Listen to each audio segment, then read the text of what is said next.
నమస్తే. బీఆర్కే న్యాయ వేదికకు స్వాగతం. ఇక ప్రస్తుతం మన దేశంలో దాదాపు బ్రిటిషర్స్ కాలంలో 160 సంవత్సరాల క్రితం ఏదైతే ఇండియన్ పీనల్ కోడ్ ఏదైతే ఉందో అది మాత్రం ఆ చట్టాలు మాత్రమే కొనసాగుతున్నాయి. ఇటీవల అంటే 2023 నుంచి 2024 జూలై 1 నాడు మనకు 3 చట్టాలు బిఎన్ఎస్ అనేది అమల్లోకి వచ్చింది. సో బిఎన్ఎస్లోని వ్యవస్థీకృత నేరం అంటే ఆర్గనైజ్డ్ క్రైమ్ లేదా అంటే ఈ సెక్షన్ 111 అనేది కొత్తగా వచ్చిన న్యాయ సంహితలో చేర్చబడిన క్రిమినల్ సెక్షన్. దీని అర్థం ఏంటి, దీని ప్రకారం శిక్షలు ఎలా ఉంటాయి, ఏం చేస్తే ఈ శిక్షకు పాత్రులు అవుతారు, దీనిపై మాట్లాడటానికి మనతో ప్రముఖ అడ్వకేట్ బండి దీక్షిత్ ఉన్నారు. అలాగనే ఇతర న్యాయ సంబంధమైన సలహాల కోసం స్క్రీన్పై కనబడుతున్న ఫోన్ నెంబర్లకు ఫోన్ చేసి మీ సమస్యలు చెప్పుకుంటే లాయర్ గారు మీకు కావలసిన సలహాలు అందిస్తారు. ఇక న్యాయవేదిక కార్యక్రమాన్ని ప్రారంభించుకుందాం. ముందుగా ఈ బిఎన్ఎస్ చట్టంలోని 111 సెక్షన్ ఏదైతే ఉందో అంటే ఆర్గనైజ్డ్ క్రైమ్ అంటే ఏంటి, దీని మీద దీన్ని తెలుసుకునే ప్రయత్నం చేద్దాం. సార్ నమస్కారం. నమస్కారం సార్. చెప్పండి, ఆర్గనైజ్డ్ క్రైమ్ సెక్షన్ 111. ఇంతకుముందు ఐపీసీ ఏదైతే ఉండే సార్, ఇప్పుడు జూలై 1 నుంచి కొత్త చట్టాలు అమల్లోకి వచ్చినాయి. ఇంతకుముందు ఉన్నటువంటి చట్టాల్లో చాలా వరకు ఉన్నదాననే కొనసాగించారు, కానీ ఆర్గనైజ్డ్ క్రైమ్ అనేటువంటి పదాన్ని ఎక్కడ కూడా ఐపీసీలో ఉపయోగించలేదు. తొలిసారిగా ఈ బిఎన్ఎస్లోనే దీన్ని ఆర్గనైజ్డ్ క్రైమ్ యొక్క డెఫినిషన్ ఇవ్వడం జరిగింది. దీంట్లో 2 ముఖ్యమైనటువంటి విషయాలు, కంటిన్యూయింగ్ అన్లాఫుల్ యాక్టివిటీ ఒకటి, ఆర్గనైజ్డ్ సిండికేట్ ఒకటి. ఈ 2 కూడా ఇక్కడ కీలకమైనటువంటి పాత్ర పోషిస్తున్నాయి సార్. ఇది ఏదైనా సరే ఒక క్రైమ్, ఏదైనా కాగ్నిజబుల్ అఫెన్స్కి సంబంధించి ఒకటి కంటే ఎక్కువ ఛార్జ్ షీట్లు నమోదైనటువంటి కేసులు ఏవైతే ఉంటాయో కోర్టులో, అటువంటి వాటికి ఈ ఆర్గనైజ్డ్ క్రైమ్ అంటే ఏమైపోతుందంటే సార్, క్రైమ్ జరుగుతుంది, అతను కోర్టుకు వస్తున్నాడు, కోర్టుకు వచ్చిన తర్వాత బెయిల్ తీసుకుంటాడు, ఆ కేసు సంవత్సరాల కొద్దీ జరుగుతూనే ఉన్నది.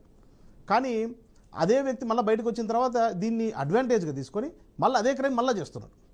ఈ రిపీటెడ్ అఫెన్సెస్ చేయడం ద్వారా కూడా జనాలలో ఇది ఇంతేలే, న్యాయ వ్యవస్థ ఇంతే, న్యాయ వ్యవస్థలో ఒక వ్యక్తికి ఒక శిక్ష పడినప్పటికీ లేకపోతే ఆ రకమైనటువంటి శిక్ష పడుతుందనేటువంటి భయం లేకుండా చేసినటువంటి నేరాన్ని మళ్ళా చేస్తున్నాడు, ఇటువంటి వ్యక్తికి ప్రత్యేకమైనటువంటి శిక్షలు లేవా అనేటువంటి ప్రశ్నలకు ఇది ఒక ఫుల్ స్టాప్ లాంటిది సార్.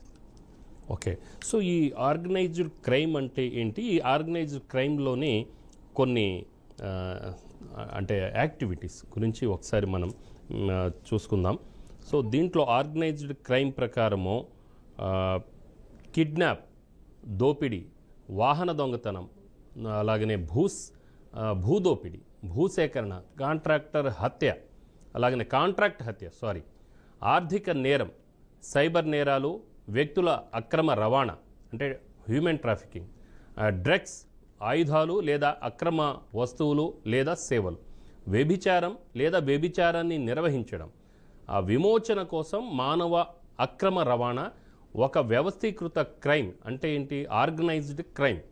సిండికేట్ సభ్యులుగా లేదా అటువంటి సిండికేట్లో తరఫున వ్యవహరించే ఏ వ్యక్తి అయినా సరే, వ్యక్తుల సమూహం అయినా సరే, హింస బెదిరింపులు, అలాగనే మామూలుగా బెదిరింపులు, బలవంతంగా లేదా ఏదైనా ఇతర చట్ట విరుద్ధం ద్వారా ఆర్థిక ప్రయోజనంతో సహా ప్రత్యక్ష లేదా పరోక్ష భౌతిక ప్రయోజనాలను పొందడం అంటే వ్యవస్థీకృత నేరంగా పరిగణించబడుతుంది అని చెప్పేసి అంటున్నారు. అంటే చూడండి సార్, ఎలాగంటే సింపుల్గా ఆ బృందంతో కనెక్టివిటీలో ఉంటే కూడా వాళ్ళ మీద కేసు అవుతుంది. అంటే ఇప్పుడు చాలామంది సిండికేట్స్ ఉంటారు కూడా. ఇప్పుడు మన భారతదేశంలో చూస్తుంటే ఈవెన్ పొలిటీషియన్స్లో ఎక్కువగా కనబడుతుంటారు. పొలిటీషియన్స్లో రౌడీలు ఉన్నారు, ఈ మనుషుల్ని అటు ఇటు రవాణా చేసిన వ్యక్తులను కూడా మన తెలంగాణలోనే చూసాం గతంలో. మనం వాళ్ళ పేర్లు చెప్పుకుంటే బాగుండదులే కానీ ఇక వాళ్ళు కూడా మంత్రులైన వాళ్ళు కూడా ఉన్నారు. సో ఈ విధంగా చూసుకుంటూ పోతే చాలామంది ట్రాఫికింగ్లో ఉన్నారు, అంటే హ్యూమన్ ట్రాఫికింగ్లో ఉన్నారు, వ్యభిచార గృహాన్ని నిర్వహించిన వాళ్ళకి సపోర్ట్ చేస్తున్న వాళ్ళు ఉన్నారు. ఇంకా మన దగ్గర ఇక మహారాష్ట్రలో అయితే ఏదైతే కొన్ని ఏరియాలు ఉన్నాయో ఆ ఏరియాస్ మొత్తం కూడా పొలిటీషియన్స్ మీద ఆధారపడి ఉంది. అది సో ఈ విధంగా చూసుకుంటూ పోతే డ్రగ్స్, అలాగనే అక్రమ రవాణా, వ్యక్తుల అక్రమ రవాణా, ట్రాఫికింగ్, అలాగనే సైబర్ నేరాలు, ఆర్థిక నేరం, వీళ్ళు కాంట్రాక్ట్ హత్య అంటే ఏంటండి, దాన్ని ఏమని పిలుస్తాం? సుపారీ అంటారు. సుపారీ అంటే డబ్బులు ఇచ్చేసి ఒక వ్యక్తిని చంపించడం. సో ఇవన్నీ కూడా వస్తున్నాయి. సో దీని ప్రకారం చూస్తే ఇలా శిక్షలు ఎలా ఉంటుంది సెక్షన్ 311 మీద? దీంట్లో అదే సార్, ఏవైతే నేరాలు చేసినారో, కొనసాగిస్తున్నారో, తీవ్రమైనటువంటి నేరాలు చేసినారో, ఈ ఆర్గనైజ్డ్ క్రైమ్ కిందకి వచ్చేటువంటి ఈ అఫెన్సెస్కు పనిష్మెంట్స్ కూడా చాలా తీవ్రంగా ఉన్నాయి సార్. ఎక్కడ కూడా మినిమం పనిష్మెంట్ ఈజ్ 5 years ఉంది సార్. వాళ్ళకి సహాయం చేసినటువంటి వాళ్ళకు కూడా మినిమం అఫెన్స్ 5 years ఉంది. మ్యాక్సిమం పనిష్మెంటు ఒకవేళ ఈ ఆర్గనైజ్డ్ క్రైమ్ చేయడం ద్వారా ఒక వ్యక్తి కనుక మరణిస్తే అప్పుడు వారికి మరణశిక్ష కూడా పడేటువంటి అవకాశం ఉంటుంది, జీవిత ఖైదు పడేటువంటి అవకాశం ఉంటుంది. కాబట్టి ఇది ఈ ఆర్గనైజ్డ్ క్రైమ్ అనేది క్రిమినల్స్ను భయపెట్టడానికి చాలా వరకు ఉపయోగపడేటువంటి సెక్షన్ సార్. రిపీటెడ్ అఫెన్సర్స్ అంటే నేను అనేది ఏంటంటే ఒకటే అఫెన్స్ విషయంలో మాత్రమే కాకుండా 1 or more than 1 charge sheet filed in court sir. వాళ్ళకి మాత్రము ఇది తప్పకుండా భయపెట్టేటువంటి సెక్షన్. అంటే ఇప్పుడు మీరు అన్లాఫుల్ అని కూడా చెప్పారు. సో అసలు అన్లాఫుల్ అంటే ఏంటి? అలాగనే క్రైమ్ని రిపీటెడ్గా చేస్తూ ఉంటారు కొంతమంది. పోలీస్ కేసు అవుతుంది, ఆ కేసు నుంచి అక్కడ రాజీపడి బయటకు వచ్చాడా అంటే అలా కూడా కాదు, మళ్ళీ అతను చేస్తున్నాడు, అది కోర్టు వరకు వెళ్తుంది, జైలు కూడా వెళ్తున్నాడు, జైలు నుంచి మళ్ళీ బయటకు వచ్చిన తర్వాత కూడా మళ్ళీ క్రైమ్ చేయడానికి ప్రయత్నం చేస్తున్నాడు. అందుకే ఇక్కడ దీంట్లో మనం శిక్ష పడడము లేదా పెండింగ్లో ఉన్నటువంటి కేసు అయినప్పటికీ కూడా ఛార్జ్ షీట్ మెన్షన్ చేశారు సార్ దీంట్లో. Not based on the decision of the court. Case పెండింగ్లో ఉన్నప్పటికైనా సరే more than 1 charge sheet file చేస్తే అప్పుడు దాన్ని ఆర్గనైజ్డ్ క్రైమ్గానే పరిగణించాల్సినటువంటి అవకాశం. సార్ ఇప్పుడు కిడ్నాప్ అని కూడా దీంట్లో వస్తుంది. కిడ్నాప్ అంటే చిన్నపిల్లల్ని తీసుకెళ్ళిపోవడము, లేదంటే యూత్ గర్ల్స్ని ఎత్తుకెళ్ళిపోవడము. మరి కొంతమంది ఇప్పుడు లవ్ మ్యారేజ్ కోసము ఎక్కడో లవ్ చేసుకుంటారు అమ్మాయిలు అబ్బాయిలు, వెంటనే కిడ్నాప్ కేసు అనేది పెడతారు.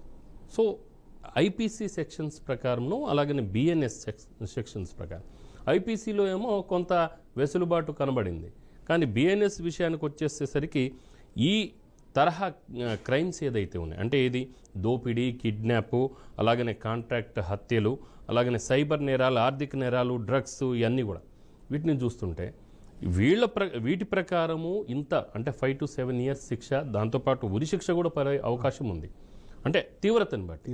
సో ఇప్పుడు ఈ కేసు ఎలా ఉండబోతుంది అంటే ఇప్పుడు ఒక అమ్మాయి ఇంటి నుంచి పారిపోయింది, అతనికి ఇష్టమైన వ్యక్తితో వెళ్ళిపోయింది, కానీ వెంటనే తల్లిదండ్రులు వచ్చేసి కేసు వేస్తారు, ఏమని, నా కూతుర్ని కిడ్నాప్ చేశారు సో ఇన్సో వ్యక్తులని. సో అలాంటప్పుడు ఏ విధంగా దీన్ని తీసుకునే అవకాశం ఉంటుంది? నేను ఇంతకుముందు చెప్పింది మళ్ళీ ఒకసారి రిపీట్ చేస్తాను సార్. ఛార్జ్ షీట్ అనే పదం వాడినా సార్ నేను. ఛార్జ్ షీట్ అనేది పోలీసు వాళ్ళు పూర్తి ఎంక్వైరీ చేసిన తర్వాత వాళ్ళు ఇచ్చేటువంటి రిపోర్టు కోర్టులో సబ్మిట్ చేసే ఛార్జ్ షీట్. ఎలిగేషన్ మనం ఏదైనా చేసి ఉండొచ్చు, కానీ పోలీస్ ఎంక్వైరీలో నిజం అనేది బయటపడుతుంది. ఆ దాంట్లో మరి అమ్మాయిని నిజంగానే ఎత్తుకపోయినారా, కిడ్నాప్ చేసినారా, లేకపోతే అమ్మాయి ఇష్టపూర్వకంగా పోయిందా అనేది ఛార్జ్ షీట్లో క్లియర్గా మెన్షన్ చేయబడుతుంది. దాన్ని బేస్డ్గా తీసుకొని ఇది కిడ్నాపా, దీన్ని కిడ్నాప్గా పరిగణించవచ్చా, లేకపోతే అమ్మాయి ఇష్టంగా పోయిందా, లేకపోతే వేరే అఫెన్స్ ఏదైనా పెట్టవచ్చా అనేది ఛార్జ్ షీట్ బేస్డ్గా ఉంటుంది సార్. ఓకే. అసలు అంటే ఇంకోటి సార్, ఈ దీని ప్రకారం చూస్తే అసలు ఆర్గనైజ్డ్ క్రైమ్ సిండికేట్ అంటే ఏంది అసలు సార్?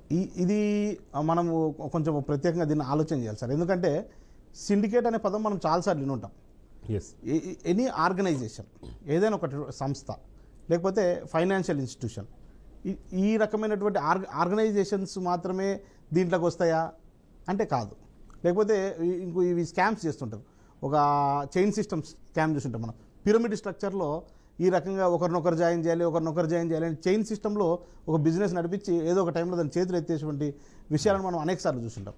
దాన్ని కూడా ఆర్గనైజ్డ్ క్రైమ్ కిందకి వస్తుంది. ఓహో, అంటే ఇప్పుడు multi level marketing, mass marketing, ఇవి కూడా దీని కిందకి వస్తాయి. ఓకే, అంటే ఇప్పుడు 1000 రూపాయలు ఇన్వెస్ట్ చేయండి, 1000 రూపాయలు ఇన్వెస్ట్, ఇంకో 10 మందితో చేయించండి, టీమ్ని ఏర్పాటు చేసుకోండి, ఆ తర్వాత 1,00,000 రూపాయల వరకు పెట్టండి. ఫస్ట్ స్టార్టింగ్లో ఒక 1000-2000 రూపాయలు చేయిస్తారేమో, తర్వాత చిన్న చిన్నగా దాన్ని పెంచుకుంటూ పోయి. అందుకే దీంట్లో ఆర్గనైజ్డ్ క్రైమ్లో దీనిలతో పాటు ప్రత్యేకంగా ఎక్కడ కూడా చెప్పనటువంటి ఒక ఒక ఒక విషయాన్ని చెప్పడం జరిగింది సార్. బిఎన్ఎస్లో ఎక్కడ కూడా ఇంతకుముందు ఐపీసీలో కూడా ఎక్కడ కూడా దాని ప్రస్తావన తీసుకురాలేదు.